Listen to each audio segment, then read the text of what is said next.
معزز سامعین کرام، آپ سن رہے ہیں کتاب تاریخ سلطنت عثمانیہ، سب ہیڈنگ طرابزون اور سنوب۔ ایشیائی کوچک میں سنوب اور طرابزون پر اب تک دولت عثمانیہ کا قبضہ نہ ہوا تھا۔ محمد نے پہلے سنوب کے مضبوط شہر پر حملہ کیا۔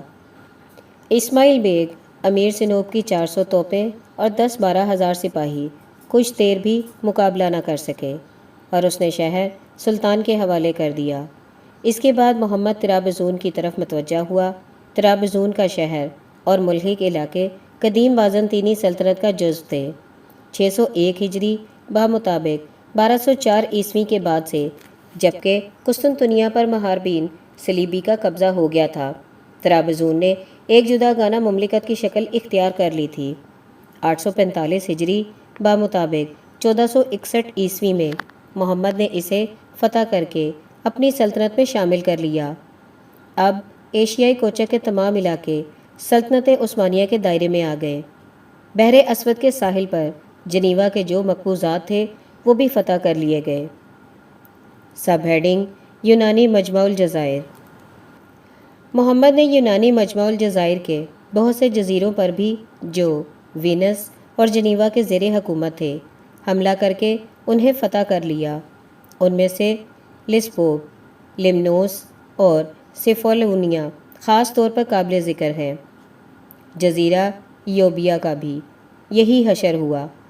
یہ جمہوریہ وینس کا مقبوضہ تھا، جس کے اور مقبوضات بھی جو موریا کے ساحل پر واقع تھے سلطنت عثمانیہ میں شامل کر لیے گئے۔ Sub heading Crimea. قسطنطنیہ کے بعد محمد کا سب سے اہم کارنامہ کریمیا کی فتح تھی، جس کا سہرا دولت عثمانیہ کے مشہور سپہ سالار صدر اعظم احمد قدق پاشا کے سر پہ ہے۔ کریمیا پر حملے کے دو خاص اسباب تھے۔ ایک سبب تو یہ تھا کہ اس زمانے میں جنیوا سے دولت علیہ کے تعلقات بہت خراب ہو گئے تھے، اور کریمیا میں کافا کا مضبوط شہر جنیوا کے قبضے میں تھا۔ دوسرا سبب یہ ہوا کہ خود خان کریمیا نے، جسے اس کے باغی بھائیوں نے تخت سے اتار دیا تھا، محمد سے مدد کی درخواست کی۔ لیکن ان اسباب کے علاوہ کریمیا کا محل وقوع بھی قسطنطنیہ کے تخت نشینوں کے لیے حد درجہ اہم تھا، اور محمد جیسے بیدار مغز سلطان کی نظر سے یہ امر پوشیدہ نہ تھا کہ عثمانی مقبوضات کے تحفظ کے لیے کریمیا کو اپنی سلطنت میں شامل کر لینا کس حد تک ضروری ہے۔ چنانچہ 880 ہجری بمطابق 1475 عیسوی میں احمد قدق نے جنگی بیڑے اور 40,000 فوج کے ساتھ پہلے کافا پر حملہ کیا۔ اس شہر نے، جو اپنی دولت اور مضبوطی کے لحاظ سے قسطنطنیہ کوچک کہلاتا تھا، 4 روز میں ہتھیار ڈال دیے۔ بہت زیادہ مال غنیمت ہاتھ آیا۔ 40,000 باشندے قسطنطنیہ کو منتقل کر دیے گئے، اور 1,500 نوجوان جنیوی امراء ینیچری فوج میں شامل کیے گئے۔ پھر سرعت کے ساتھ پورے ملک پر ترکوں کا قبضہ ہو گیا اور کریمیا کی آزادی ختم ہو گئی۔ اس کے بعد 300 برس تک کریمیا کے خان دولت عثمانیہ کے محکوم رہے۔ Sub heading Wallachia. اسی زمانے میں ولاچیا کے مظلوموں کی دردناک چیخیں قسطنطنیہ پہنچیں۔ جنگ کسووا 1379 کے بعد ولاچیا نے دولت عثمانیہ کی سیادت قبول کر لی تھی۔ سلطان محمد ثانی کے وقت میں اس ریاست کا امیر ولاد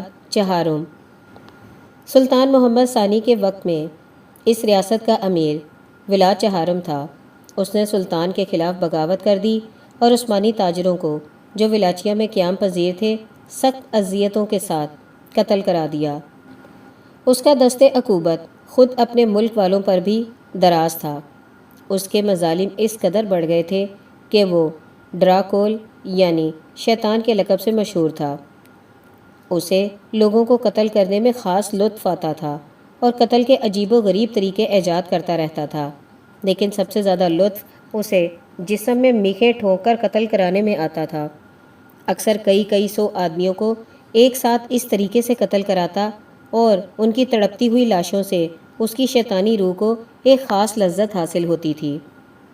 شیوئل لکھتا ہے کہ اس کے ہم اثر بھی، جن میں سے کسی کا دامن مظالم کے دھبوں سے پاک نہ تھا، اس کی تہذیب کے انوکھے طریقوں سے ہیبت زدہ تھے، اور اس کی دلادی ایمپیلر کے یعنی میخے ٹھونک کر قتل کروانے والے کہتے تھے۔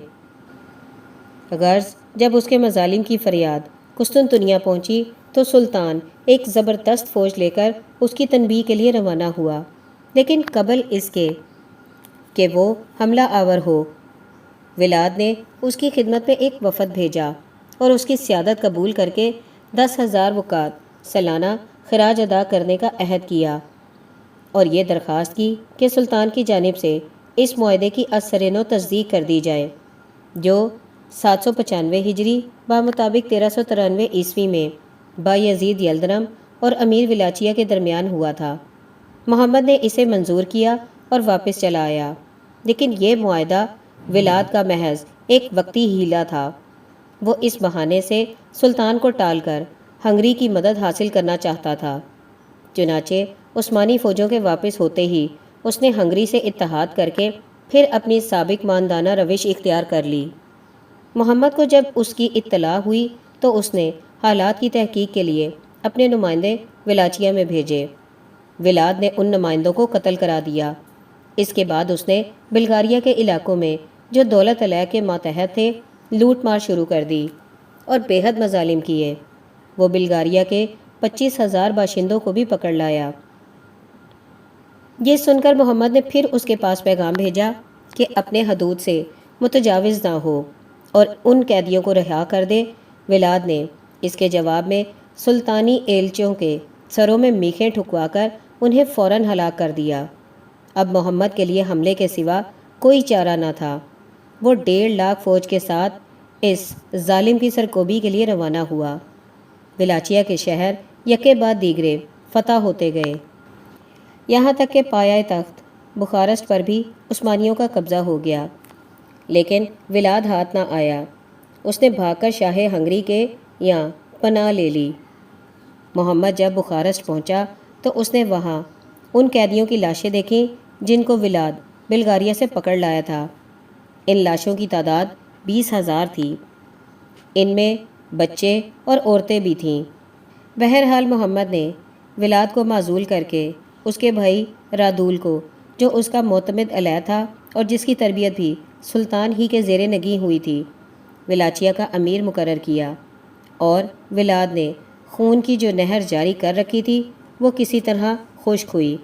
ولاچیہ پھر سلطنت عثمانیہ کی ایک اطاعت گزار ریاست ہو گئی۔ محمد نے اسے مکمل طور پر اپنی سلطنت میں ضم کر لینے پر اصرار نہیں کیا، بلکہ صرف اطاعت اور خراج پر قناعت کی۔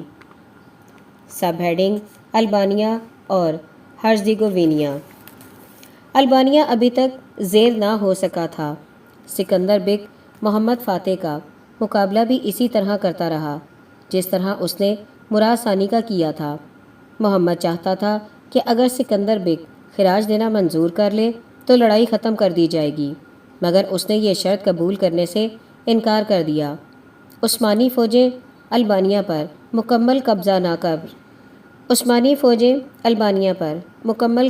پا سکیں اور آخرکار 865 ہجری بمطابق 1461 عیسوی میں سلطان نے سکندر بک کو البانیہ اور اپائرس کا فرما رواں تسلیم کر لیا۔ 6 سال کے بعد سکندر بک کا انتقال ہو گیا۔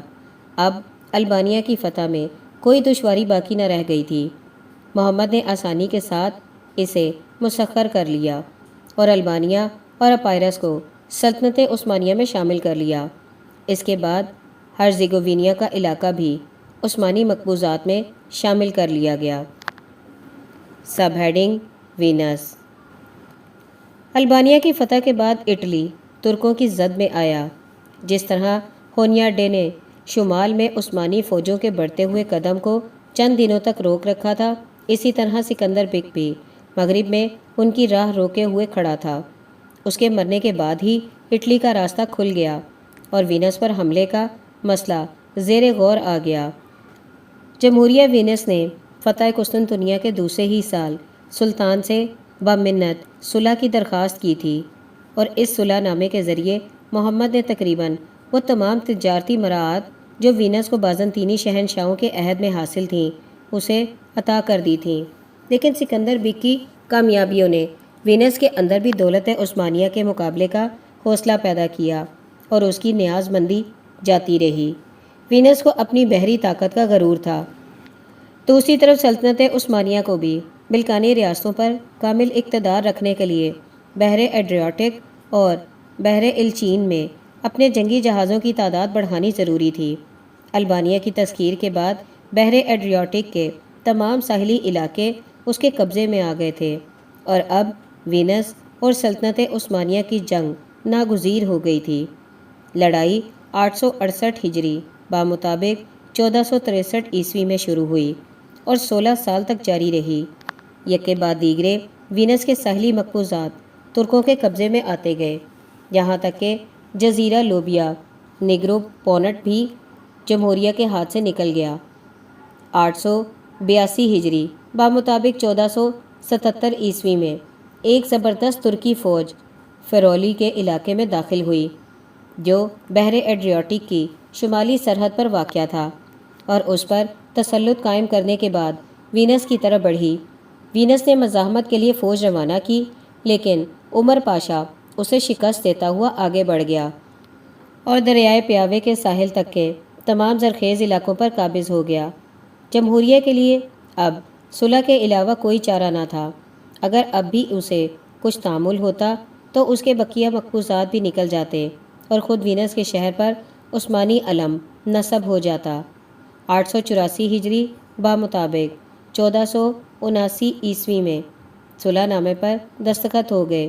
وینس نے سالانہ خراج ادا کرنے کا معاہدہ کیا اور سلطان نے اسے دوبارہ مشرق میں تجارت کرنے کی اجازت دی۔ سب ہیڈنگ روڈس کی ناکام مہم۔ وینس کی بحری قوت ٹوٹ چکی تھی، لیکن بحر ایجین میں روڈس کا جزیرہ عثمانی جہازوں کی راہ کا کانٹا تھا۔ اس جزیرے پر 150 برس سے یروشلم کے مبارزین سینٹ جان کی حکومت تھی، جو آسانی کے ساتھ عثمانی جہازوں پر چھاپے مارا کرتے تھے۔ محمد نے روڈس کی فتح کو ضروری خیال کر کے 885 ہجری بمطابق 1480 عیسوی میں مسیح پاشا کو اس مہم پر روانہ کیا۔ مسیح پاشا نے جزیرے پر اتر کر متعدد مقامات فتح کیے اور پھر خود شہر روڈوس کا محاصرہ کر لیا۔ عیسائی مدافعت کے لیے پوری طرح تیار تھے اور محاصرہ طول کھینچ گیا۔ بالآخر 18 ربیع الاول 885 ہجری بمطابق 14 جولائی 1480 عیسوی کو ترکوں نے ایک عام حملہ کیا۔ یہ حملہ اتنا شدید تھا کہ عیسائی اپنی انتہائی شجاعت کے باوجود اسے روک نہ سکے اور بعض ترکوں نے دیواروں پر چڑھ کر ہلالی جھنڈا گاڑ دیا، لیکن عین اس وقت جب وہ شہر میں داخل ہوا چاہتے تھے، مسیح پاشا کی طرف سے یہ اعلان ہوا کہ تمام مال غنیمت سلطان کے حق میں محفوظ سمجھا جائے گا۔ اس اعلان سے سپاہیوں میں سخت برہمی اور بیزاری پیدا ہو گئی۔ جو ابھی تک باہر تھے انہوں نے اپنے ساتھیوں کی مدد کے لیے جو پہلے پہنچ چکے تھے اندر جانے سے انکار کر دیا۔ عیسائیوں نے عثمانی فوج کی یہ حالت دیکھ کر اپنی پوری قوت کے ساتھ جان توڑ حملہ کیا اور ان ترکوں کو جو شہر میں داخل ہو گئے تھے شکست دے کر باہر نکال دیا۔ مسیح پاشا کو اپنی غلطی کا احساس اس وقت ہوا جبکہ اس کی تلافی ناممکن تھی۔ اسے محاصرہ اٹھا لینا پڑا اور روڈوس کی تسخیر نصف صدی کے لیے ملتوی ہو گئی۔ سب ہیڈنگ اور ٹرانٹو کی فتح۔ لیکن جس روز مسیح پاشا کو روڈوس میں ہزیمت اٹھانی پڑی، اسی روز احمد قدک پاشا فاتح کریمیا نے سرزمین اٹلی میں قدم رکھا، جہاں اس وقت تک کوئی عثمانی سپاہی نہ پہنچا تھا۔ اٹلی کی فتح کے لیے اور ٹرانٹو پر قبضہ کرنا ضروری تھا، کیونکہ یہ شہر اپنے موقع کے لحاظ سے گویا اٹلی کا دروازہ تھا۔ احمد پاشا نے فوراً خشکی اور سمندر دونوں جانب سے اس پر حملہ کیا۔ اہل شہر نے مدافعت میں بڑی سرگرمی دکھائی، لیکن وہ صرف چند روز مقابلہ کر سکے اور 4 جمادی الثانی 885 ہجری بمطابق 11 اگست 1480 عیسوی کو عثمانی فوج فاتحانہ اور ٹرانٹو میں داخل ہو گئی۔ سب ہیڈنگ فاتح کی وفات۔ اوٹرانٹو جیسے مضبوط شہر اور بندرگاہ پر قابض ہونے کے بعد محمد کے لیے اٹلی کی فتح کا راستہ کھل گیا۔ دوسرے سال وہ کسی جدید مہم کے لیے فوجیں اکٹھا کر رہا تھا اور خیال تھا کہ اوٹرانٹو کے بعد غالباً روما پر حملہ ہونے والا ہے، لیکن دفعتاً 4 ربیع الاول 886 ہجری بمطابق 2 مئی 1481 عیسوی کو 51 سال کی عمر میں اس کا انتقال ہو گیا۔ فاتح کی موت سے یورپ کی جان میں جان آئی۔ تجہیز و تکفین اس مشہور مسجد میں ہوئی جسے اس نے قسطنطنیہ میں تعمیر کرایا تھا۔ وہ پہلا سلطان تھا جو اس نئے دارالسلطنت میں دفن ہوا۔